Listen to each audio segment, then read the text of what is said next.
I'm happy to see, like, this is our first in-person presentation as far as an AGM goes after COVID, so that's nice to see. I'm happy to see we got some our shareholders here, member of the boards, our geologists, Derek, our technical internet media guy. So yeah, so I'll do a presentation, and but I know that our geologist has these nice grains that you see right here. Okay, this is from a press release we just issued this morning.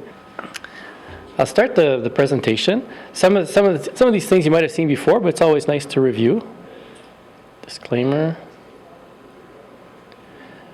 So basically, we've been public now for 4 years. It's going to be 4 years now. We're public. We're a spin out of HPQ Silicon, which is a company finding ways to reduce quartz to make silicon metal and other very cool, interesting stuff. So basically, Beauce Gold Fields has been focusing on exploring in Southern Quebec, doing what's called placer to hard rock exploration, or placer to low gold. In other words, we're trying to find economic sources of, could be both, placer gold, or where did the placer gold come from? So what we try to do is that if there is a placer deposit, we want to see if we can retrace the old workings and retrace it back to its hard rock source. A nice nugget. That's a model basically of the nugget. It's hanging on the mayor's wall, on the wall of the mayor in Saint-Simon-les-Mines. Gives you an idea what a 45-ounce nugget looks like in proportion. See, it's about the size of my head if you want to look. Yeah.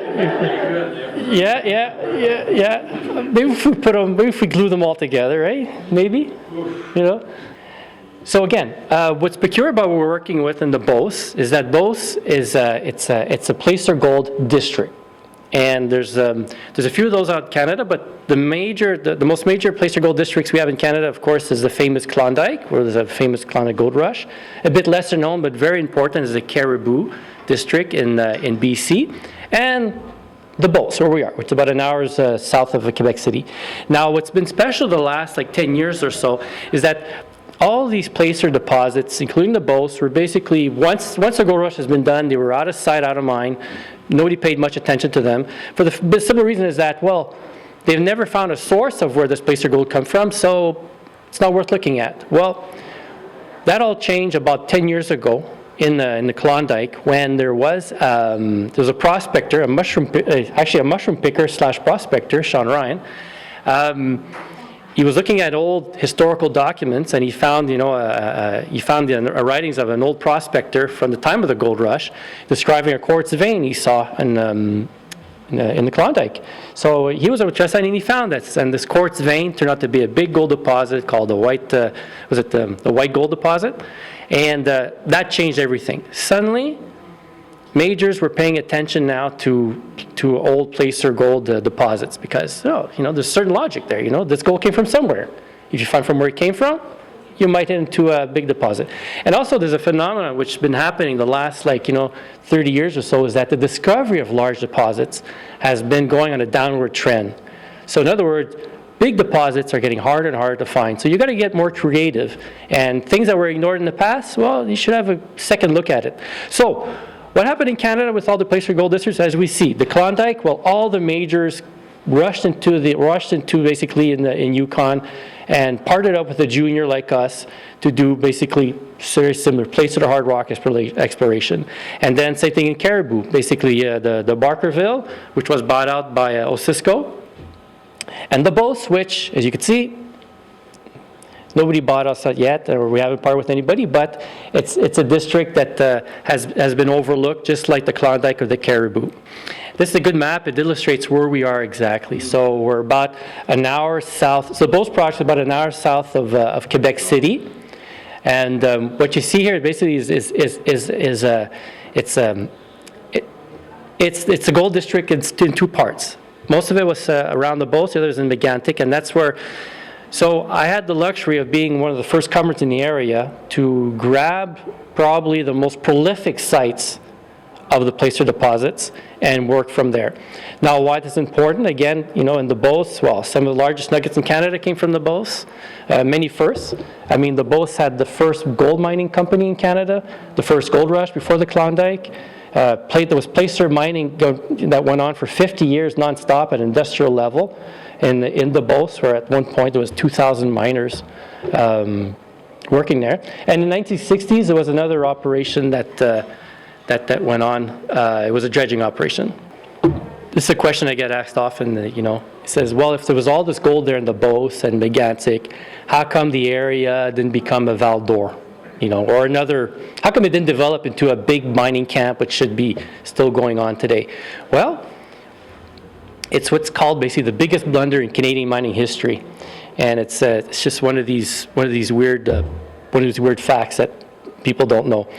What happened was that when gold was found in the 1840s in the Beauce, in the time, a bit of Quebec history there. It says before the land tenure, before the English invaded in the Beauce, was seigneurial system, a bit like lords. And the lords had the rights on the land. So of course, after the British invasion in a bit of history, 1857? 1757. The British abolished the seigneurial system, and but by doing that, so one of the descendants of the seigneurial of Chose Gros, he's a bit quicker.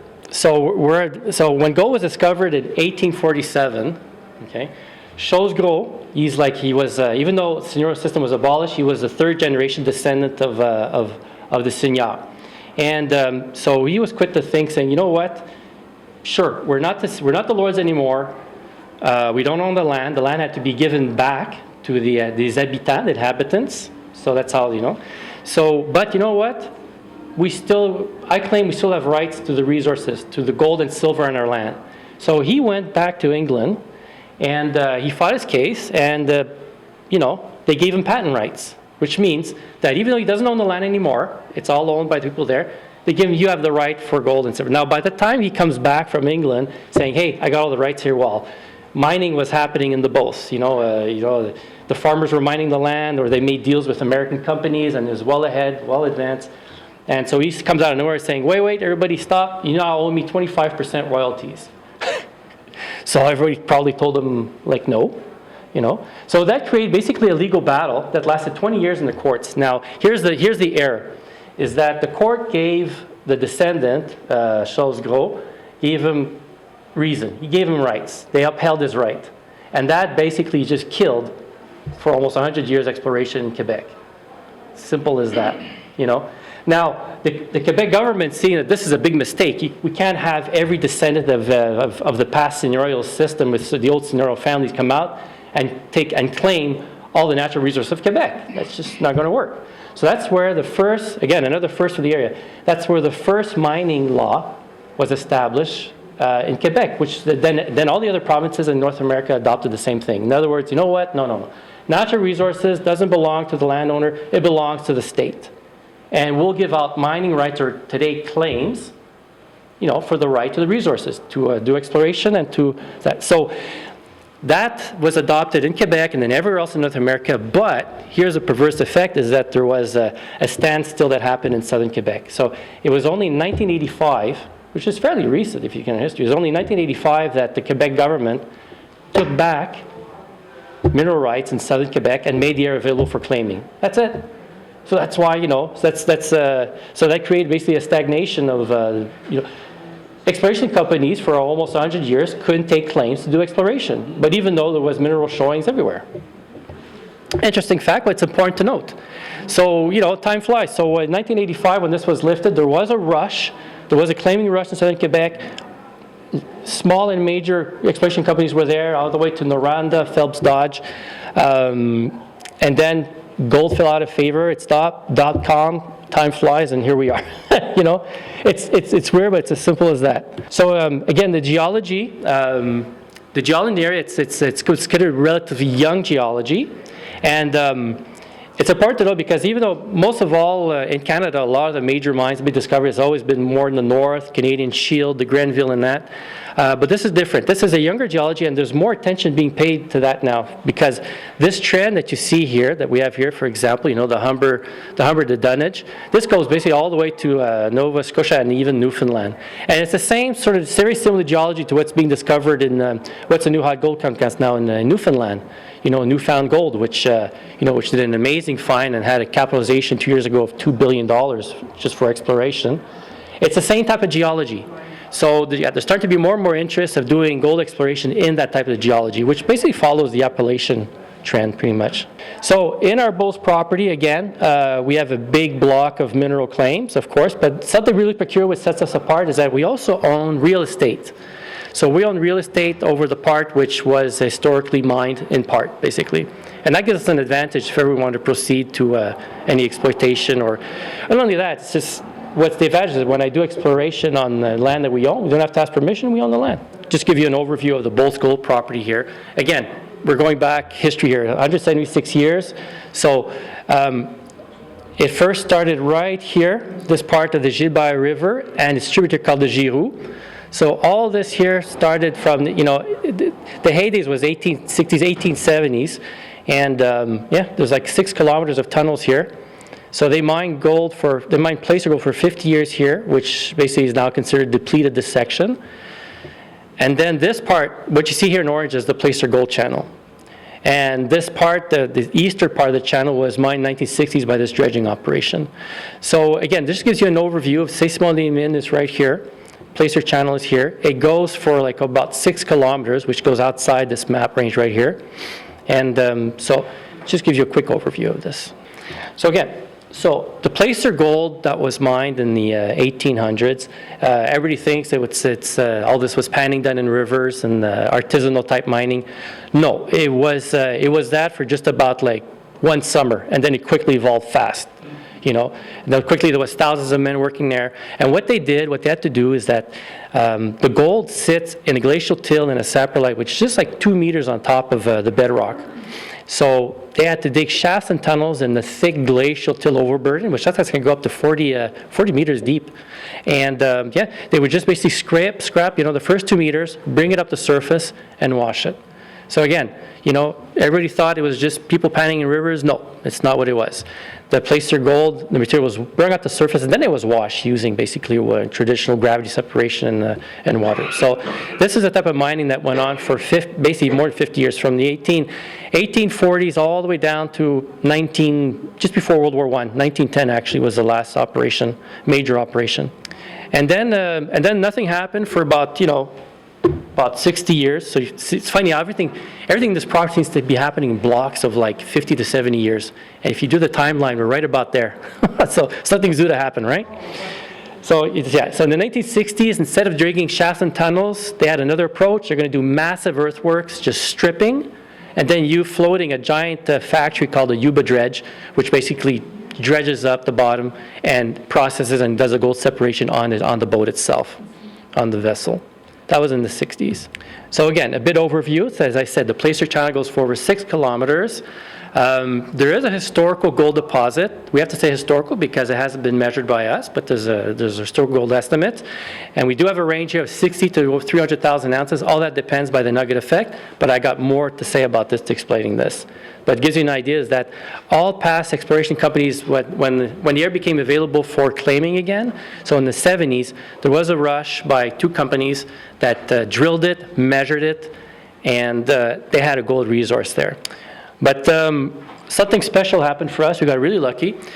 As you saw before, the big Yuba dredge, the dredging operation in the 1960s, what was always missing was a drill log. I mean, everybody knows it happened, but how much gold was mined, we don't really know. We have an idea now.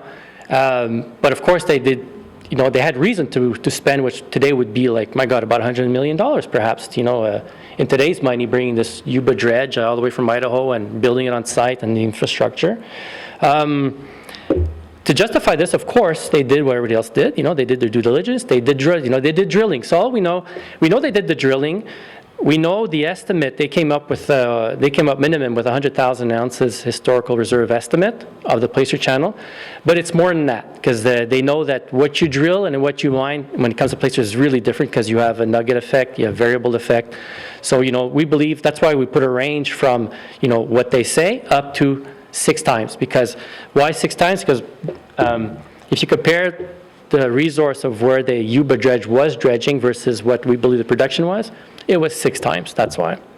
But we got really lucky. We got 2 years ago, we found the logs, and it was nice because it was in somebody's home who happened to be also an antiques dealer, a businessman who takes, and just, he took great care of them, and they came out in pristine condition and that. So suddenly, we tripled, even quadrupled really, the drill hole data that we did not have before. Looking at the data, and so my geologist Jean spent hours and hours and hours, and something just jumped in his face. He says, "Wait a minute, something's wrong here." Something they did not do is that, and it's just pure logic. But sometimes it takes somebody to just look at it.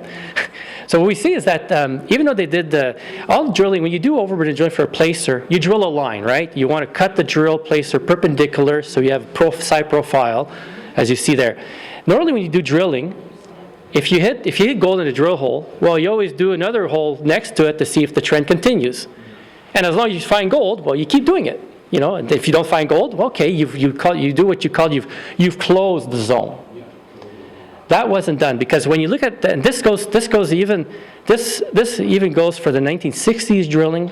We saw the drilling in the 1980s, and I have to admit, even the drilling that I was there, Eurogold, we did the same mistake. Okay, is that if you look, the last drill hole of the line, or the first, depending on how you look at it, from which direction, it's where there was the highest grades, and the highest grades were often taken. Not the auriferous still part, the first 2 meters. But it came from what they say was found in the cracks or in heavily fractured rock of the saprolite under. What's saprolite? Saprolite is basically it's extremely heavily weathered bedrock. Pre-glaciation time, the time of the dinosaurs, this area was hot and humid, and it just heavily altered the bedrock. And what happened is that gold, probably in solution form, and that permeated the saprolite and then hardened as rock, and then perhaps even some of the gold nuggets even grew, accreted, you could say, into the rock. So, but that not much attention was paid basically to the saprolite layer, because everybody was assuming, and it was a bit misconception as well. If we're finding gold in the saprolite, it's because it's gold that fell from the top layer when we were drilling down. Gold is heavy. And so when you drill, it vibrates, so the gold nuggets kept falling down, so that's why. So when they just hit basically 1 meter or half a meter at times into the saprolite, which they often describe, okay, we hit bedrock, hole is done, next hole. But that's where they were finding most of the gold. So yes, some form of drilling, sometimes it does happen, you have it shaken down, but what we've seen is that there was sonic drilling that was also done by Eurogold, and also by Geological Survey of Canada. And with that is that you get undisturbed cores of drills. So there's no gold falling. It's called the drag ore effect. So there's none of that happens when you do sonic drilling. You're able to take the core out and take the grades out as they sit inside the core. And what do we see? Well, we took gold grades out from the saprolite. So again, we had to reinterpret all the old data. So what this could infer is that the placer deposit is actually deeper than what we believe. And since there was never drill holes done, again, remember, some of the highest grades was the last drill hole done on the line. So does that line continue? There's no drill hole next to it to confirm whether that trend continues or not. So we can assume that perhaps it does. So we think that the placer gold deposit, as we knew it before, this has a whole new outlook on it. It's deeper, wider.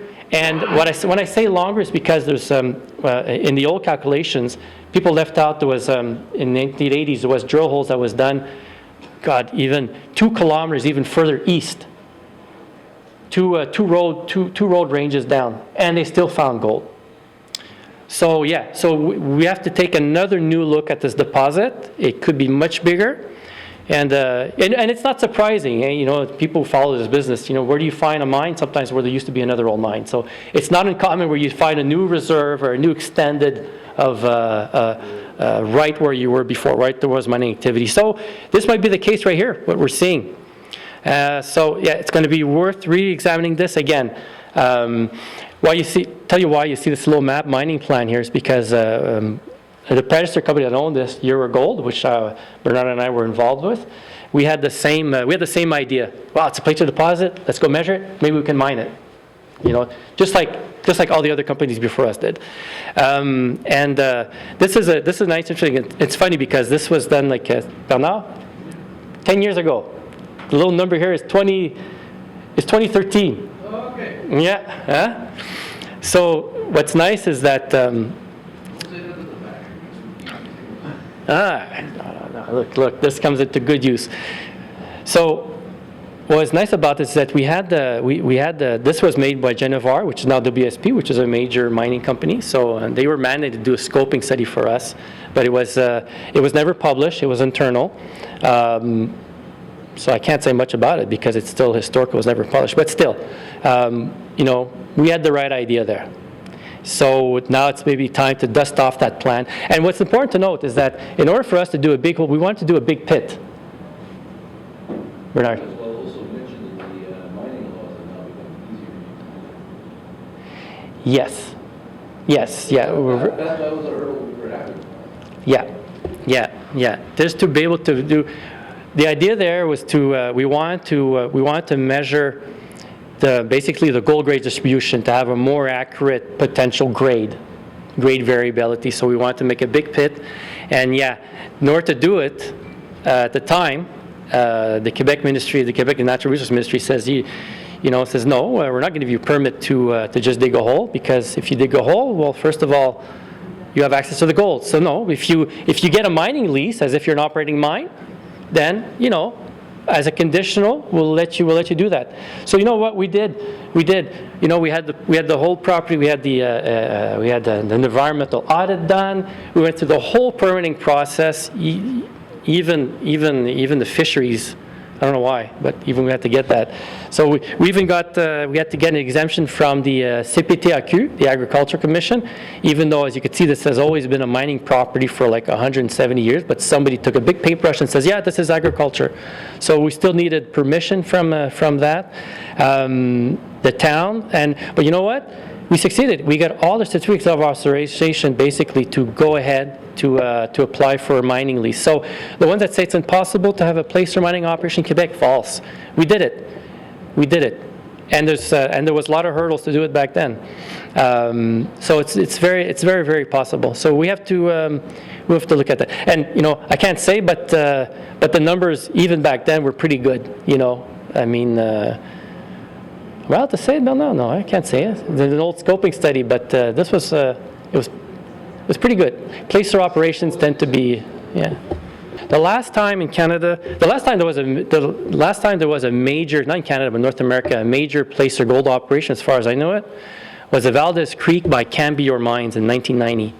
So they mined a placer deposit, which looks a lot like what we're seeing in the Beauce and Mégantic. It was a placer, it was a valley with a buried placer and that. They did this stripping and they mined it. Geez, they mined the deposit. It was about 200,000 ounces. They mined it in 3 years, round the clock. Even in winter, they were operating big trucks, and they had a giant 3-story building that did all the gravity separation and that. And they mined that in 3 years when gold was $300 an ounce. So. So it gives you an idea that if they jumped in and did it straight in 3 years, they had no problems with it. They mined till it was depletion and all the way to mine restoration at $300 an ounce. So this is starting to look really interesting. We're talking in Canadian gold is $2,500 an ounce. Well, okay, so yeah, as Bernard was saying, is that when we went public with the Beauce Gold Field, the idea was, that there's something, it's not only that, because when we were looking at, obviously, the reason we did the spin out is, of course, because, we, HPQ, were on to bigger things, but also, we kept the Beauce property for another reason, is that, as we were drilling, as Eurogold was drilling and digging, drilling up the nuggets and that, and it was quite obvious that something was happening here, is that, a lot of the gold grains were pristine.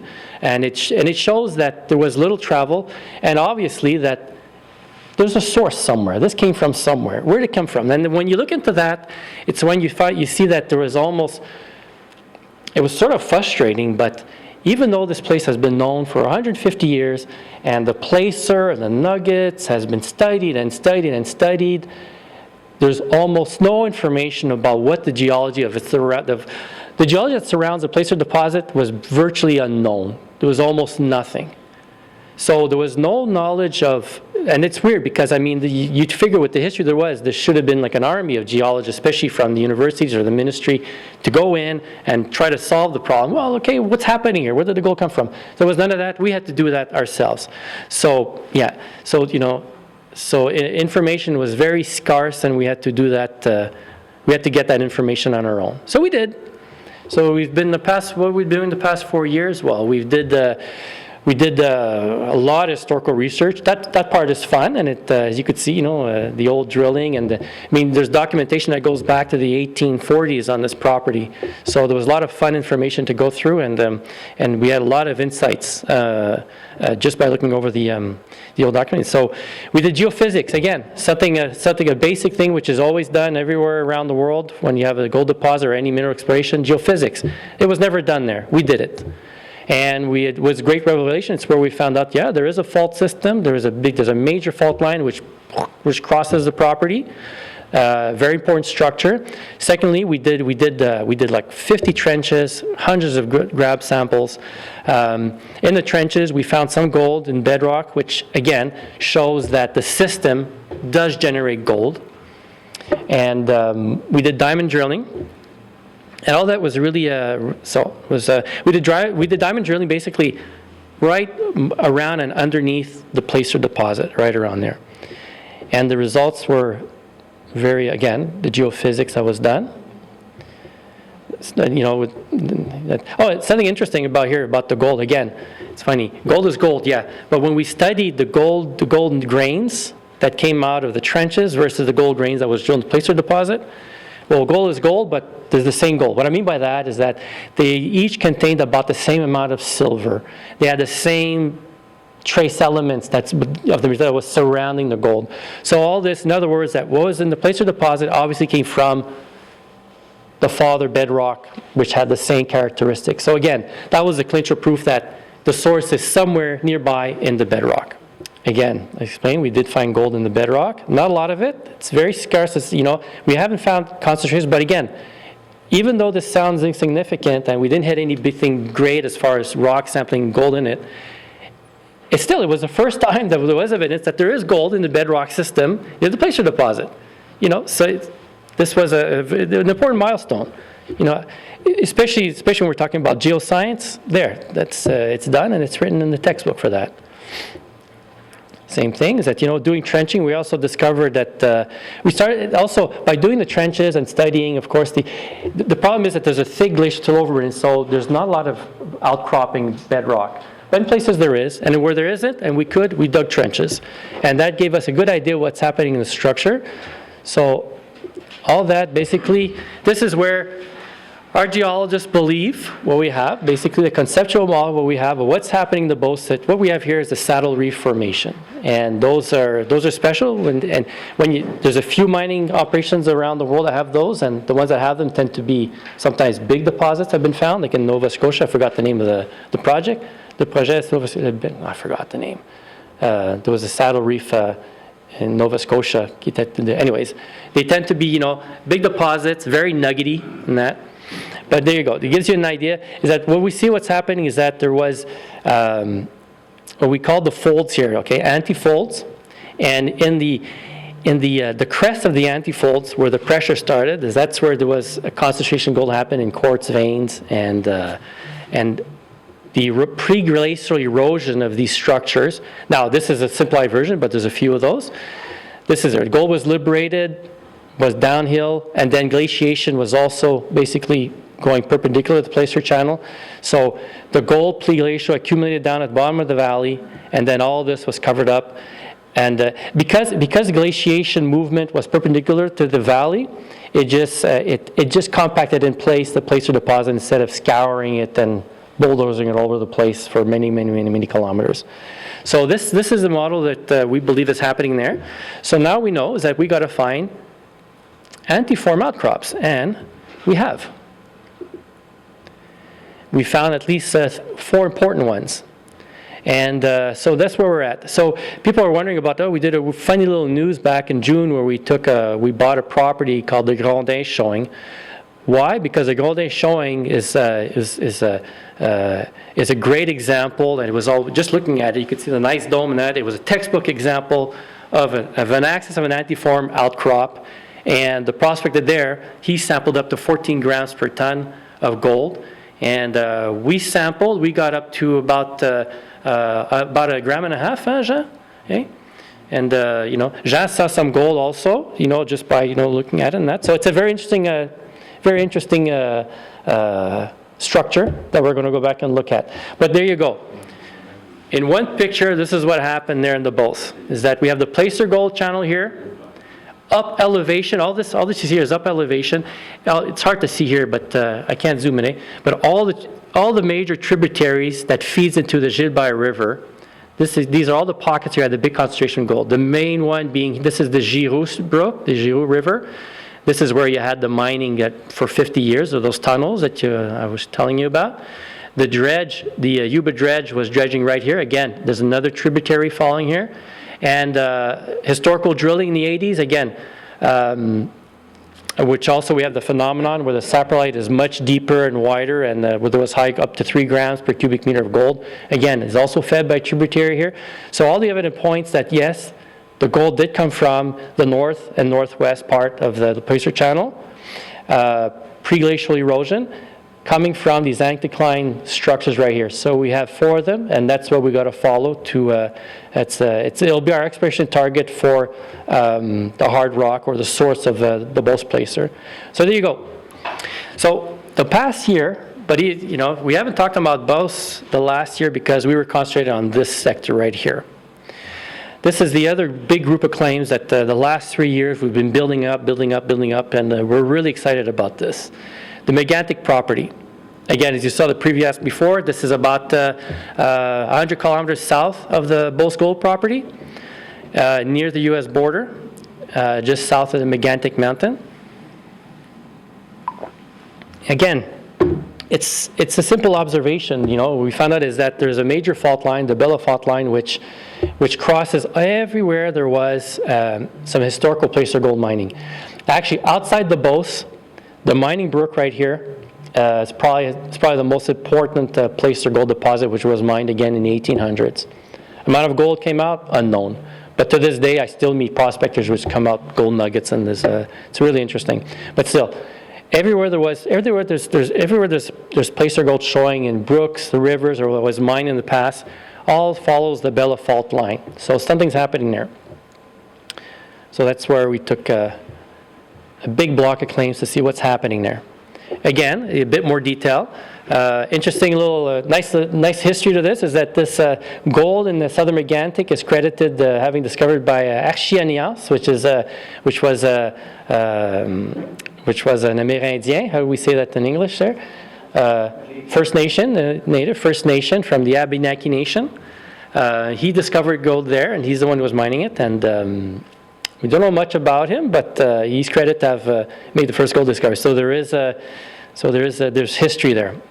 And just a footnote: the Abenaki Nation has rights of first regard on Crown land. And if ever we want to do work, we have to ask for their permission. It's not that there's a land title dispute, no, but it says, but they do have first rights to have a look to see if it's a potential archaeological site there. So that went well. We've been cooperating with them, and so far so good. So what we see here, basically, we announced this last year, and this is a collection which was from a prospector who has worked the area for 40 years, that Jean, our geologist, knows, and he graciously basically donated all this data this never published before data, most of it anyways, maps, gold samples, gold grains, images of gold. So it was from this that, says that we went out and sampled, and he was working with us this summer. We led us to some of his hottest spots that he had. So we had to sort of like validate this data, you could say, or modernize it, and saying his thumbprint on a map, that had to be a coordinate now. So we had to work all that. But it led to very interesting discoveries that we've been working at. And one of the places which a prospector worked at is that there's a sand quarry which he's been pulling gold out of. So we went in the sand quarry. We took a couple of samples of just bucket size 20-liter buckets. And we had gold in just about almost every bucket. So that's really interesting. But something else happened is that from this, we said, okay, what else is happening here? So again, we looked at historical documents, historical papers. And in the 1980s, there was a company, again 1980s, when the area became available for claiming. There was an exploration of cache exploration which did geophysics, and they did some overburden drilling. And their focus was another section further east called the Mining Brook, like I said, which was one of the largest placer deposits south of the Beauce, right there. They were looking around there trying to find the source, which was interesting. But they did geophysics everywhere where they believed there could have been maybe a valley in that. And they discovered one, but they never explored it. They did one drill hole, pretty much haphazardly, which came out basically gold from over 10 meters. And it's as if it was going down a valley that they discovered their geophysics. So we believe that we stumbled on something which could be huge. Again, this is a side profile of what we think is going on. The sand quarry right here. See, the sand quarry did not exist in the 80s. The sand quarry's only been around for like a dozen years or so. So here's So they decided to do drill holes all over the part of the southern Megantic, everywhere they believed there was a depression or a trough of a valley bottom. They did, and this one came up with a lot of gold. But it's funny, they never followed up on it. They just moved on. I guess the geologists moved on. For some reason, just like a lot of things in Southern Quebec, in 1990, everybody just goes away, and just left everything as it is. So we're picking up from there again. We benefit from amazing data that nobody followed up on. And so obviously, look, something's going on here. You got a drill hole at the bottom of the valley here, which is full of gold. No grade. The only grade, this is interesting, even though it was showing there was 269 gold grains throughout 10 meters, which is pretty significant, there's no report of how much the gold weighed, how much gold was that in. The only thing is that the concentrate minus the gold that was sent to the lab came back. So basically the non-visible gold came back at over 2 grams per cubic meter. So that's significant. We're talking, so that's why we spent the summer there. And so we did what? We did sonic drilling. Again, sonic drilling, the advanced sonic drilling is that we get intact cold cores. From there, we can create concentrates and physically take out the gold grains or nuggets, if any. And we also, all over the place in Southern Megantic, we took 200-liter barrels of bulk sampling to have a bigger, better representation of volume in that. So we've been busy. So we did that. Now this is a process that takes a long time. So yeah, in the field we did a pre-concentrate. We used 2 labs. We used Robert's labs, Expo Lab in Val d'Or. Robert basically did a mineral concentrate of the drill cores, and then in Thetford Mines they did a concentrate of everything we did here, plus the trenching we did in the trench. So the results. We're still waiting for results. Now, the reason it takes a long time, like I said. Oh, right there. Right? He's got to take that. Yeah. No, the reason it also takes a long time is that even once the drilling is done, there's many steps, and it's very labor intensive. When we're talking, is that you got to, and that's why you need really professional labs in this, because when you create a concentrate, you're trying to use different gravity separation methods to extract the gold grades, and this is where you need a pro. For example, if your shaking table or if your centrifuge is too fast or too hard or too violently shaken, you lose gold. If it's not, You know, if it's too slow or not aggressive enough, you'll miss some of the gold. So it becomes an art form, basically, of the experience of a very experienced operator who will take gold. So we did that. So now we're at the stage where the gold grains have to be judiciously and painstakingly taken out from each, put under a microscope, and then taken out one by one. And we have, 300 samples to do? Come so? About?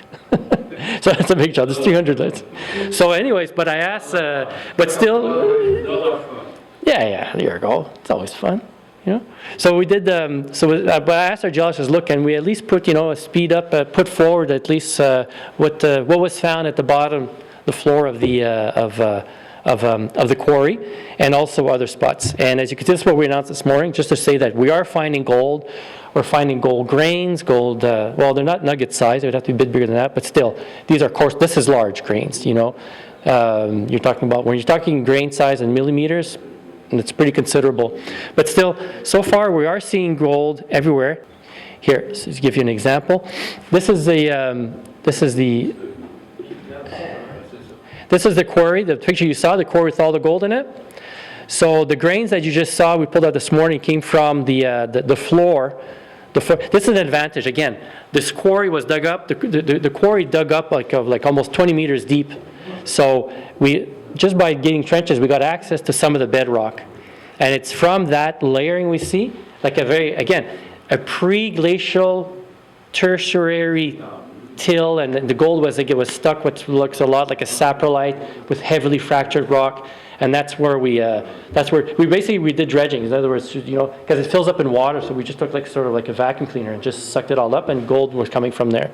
So we didn't even grab the whole rock, which would have been nice. We could have gotten probably even more gold. But it shows something really interesting happening here.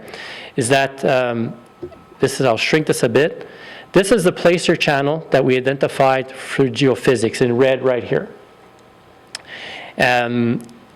With the big, thick sand and gravel overburden right here, with a nice hole conveniently dug here from the operator. Now look what we're seeing here. We're seeing gold all over the place on the floor, which is near the contact of the bedrock. And then we're not seeing anything here at surface, but if you go further off at surface, crossing the placer channel, we're hitting gold. We're seeing gold at surface. Again, right on top of placer channel. So we did drill holes. We don't have results yet for the drill holes. But again, it's starting to look very auspicious here, which is nice. And note, even though we're seeing nice quantities of gold right here at the bedrock contact, this is not where we should be finding most of the gold. Because his bedrock, if I could, it's going to be a bit hard to go back to the picture, but if you remember that profile, that V-shaped profile, and you could see, this deposit is up elevation of the valley that goes for it. So right after here, we know that from geophysics, right beyond right here, the valley wall just drops. So if this is any indication, like we saw in that historical drill hole where they had gold all over 10 meters close to bedrock, that we suspect the heavier concentration of gold should be at the bottom or the trough of the placer channel right here. So unfortunately we got to wait for that. But so far it looks really interesting, really promising. A bit same thing. This is to the eastern part. Again, even though the area is heavily populated, it's Southern Quebec. It's not the up north. We're very fortunate that this channel is on an entrepreneur here, which is a quarry operator. Nice.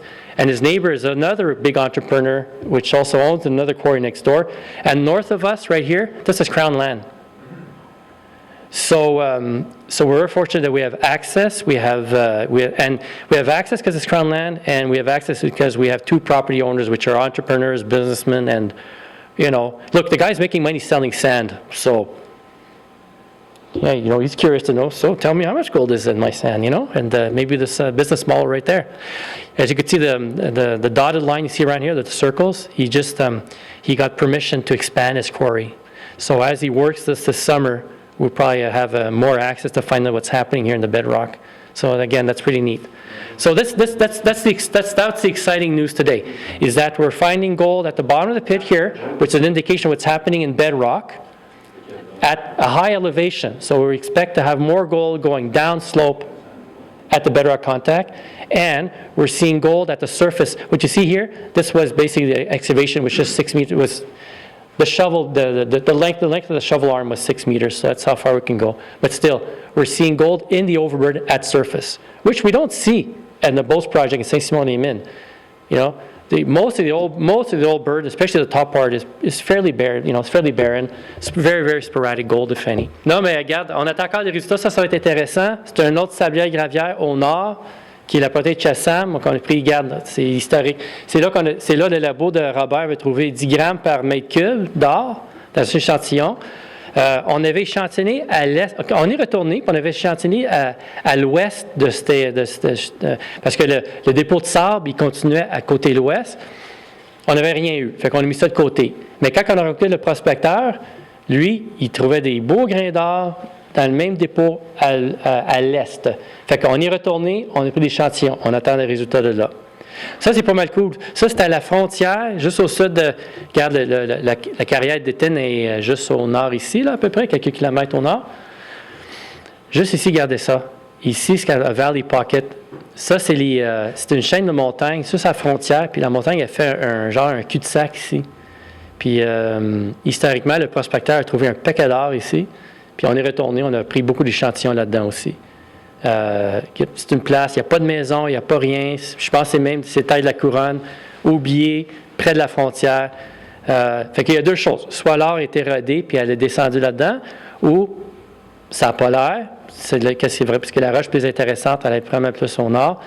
Pré-glacial ou pendant les fonds glaciers, mais peut-être, on ne sait jamais. Peut-être l'or s'est accumulé dans un genre de cul-de-sac, là, ici. C'est à voir, mais à date, ça semble. Ça aussi, c'est un autre point c'est un autre point cible et concentré qui va être... j'ai hâte d'avoir les résultats. Pretty nice. Hein? Question?